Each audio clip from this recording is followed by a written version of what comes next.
Action. Oh, hi, I'm Marla Contreras, and today I went on the lookout to interview a couple people on what their thoughts of voting were. And this is what they had to say. Voting is important, why or why not? I think voting is very important because we vote for our future generations to have the best outcome that they can have. In the last election, what are your sentiments on this election? Do you feel that your vote counted? I think that my vote didn't count just because of the fact that Texas is very Republican and I voted Democratic. And how do you think voting or political activity impact whether you obtain this American dream? I believe that the American dream is being happy and successful with what you have and what is given to you. And I think politics and voting affect it because you're not given the freedom that you're granted. Do you think voting is important? Why or why not? I think voting is very important because it gives us the people the right to elect who we want to be in charge of all of us. If you did not vote, do you involve yourself in any other political activity? How do you define political activity? I try to involve myself in political activity by informing myself and trying to find out as much as I can to see what's going on with our government.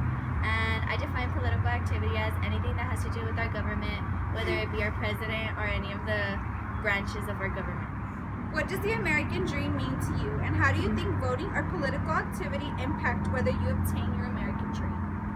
I think the American dream is having the right to pursue whatever you want to do in life and to have the government being able to help you and to get to what you want to do in life. And I think voting and all of our political activity help this American dream by involving themselves and making sure the people of America can do what they want. Do you think voting is important? Yes, it's very important. Voting is a privilege. You know, you lose that right when you become a felon, but it's a privilege. You know, but it's your voice. It's the only way you can have an impact on society. You know, when people complain about government, if they didn't vote, then they don't have a right to complain. Every vote counts, and our last election is evidence of that. You know, everybody that's upset with Donald Trump being elected, you know what? I don't have any sympathy for them because if they didn't vote, they have no right to complain. If you voted in the last election, what are your sentiments on the last election? The last election was, you know, I didn't like it. You know, we've got a president who is a self-proclaimed rapist, who has filed bankruptcy 6 times in a row, who hires people that are racist, you know. But again, you can't complain if you didn't vote, you know. And you know, I hope it motivates people to realize that they need to go and vote.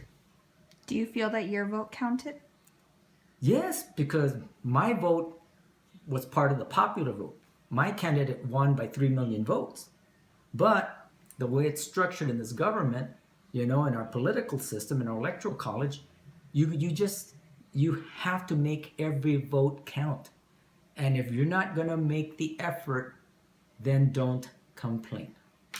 What does the American dream mean to you, and how do you think voting or political activity impact whether you obtain your American dream? The American dream is a fallacy. The American dream says that if you work hard and have a good work ethic and you know, put in the hours and you'll get ahead, you know, but a lot of it has to just do with luck.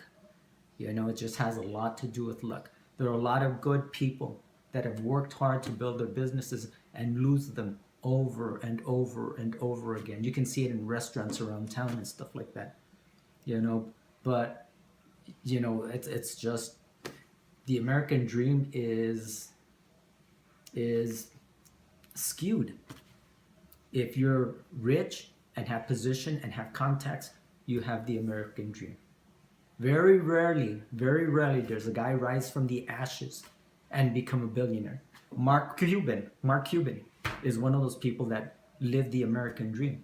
But he started when he was 19 and he had failures, you know, and now he's 44 and now he's a billionaire. Yeah, he lived the American dream. But how many of us can do that? Because at 19, somebody loaned him $15,000 to open a bar. How many people can walk around and ask somebody to lend them $15,000 at the age of 19 with no collateral? It's just about luck. One of the many things that I learned in this class is how important voting is and how it affects our daily lives.